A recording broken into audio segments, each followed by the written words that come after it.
Somalian জলদস্যুদের কবল থেকে মুক্তির প্রায় ৪৮ দিন পর দেশের পথে রওনা হয়েছে জিম্মি দশা থেকে মুক্ত পাওয়া এমবি আবদুল্লাহ জাহাজ ও এর ২৩ নাবিক।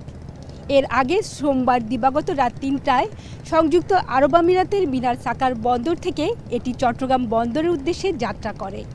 এর আগে জাহাজটিতে প্রায় ৫৬,০০০ টন চুনাপাথর বোঝাই করা হয়।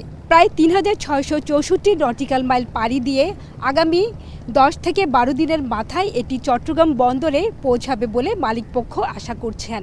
এর আগে গত ১২ই মার্চ মোজাম্বিকের মাপুতো বন্দর থেকে ৫৫,০০০ টন কয়লা নিয়ে সংযুক্ত আরব আমিরাতের আলহামরিয়া বন্দরে যাওয়ার পথে ভারত মহাসাগরে এটি সোমালিয়ান জলদস্যুদের কবলে পড়ে।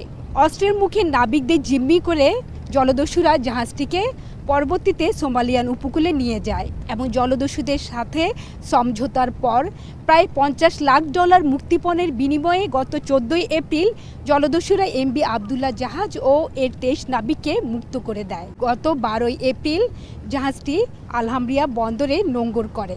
সেখানে ৫৫,০০০ টন কয়লা খালাসের পর জাহাজটি আবার নতুন করে পণ্য বোঝাইয়ের উদ্দেশ্যে মিনার সাকার বন্দরে যাত্রা করে এবং সেখানে চুনাপাথর বোঝাইয়ের পর এটি দেশের উদ্দেশ্যে রওনা হয়েছে।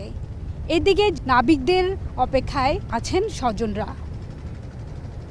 এই ছিল আমার কাছে এমবি আবদুল্লাহ জাহাজের দেশে পৌঁছার সবশেষ খবর।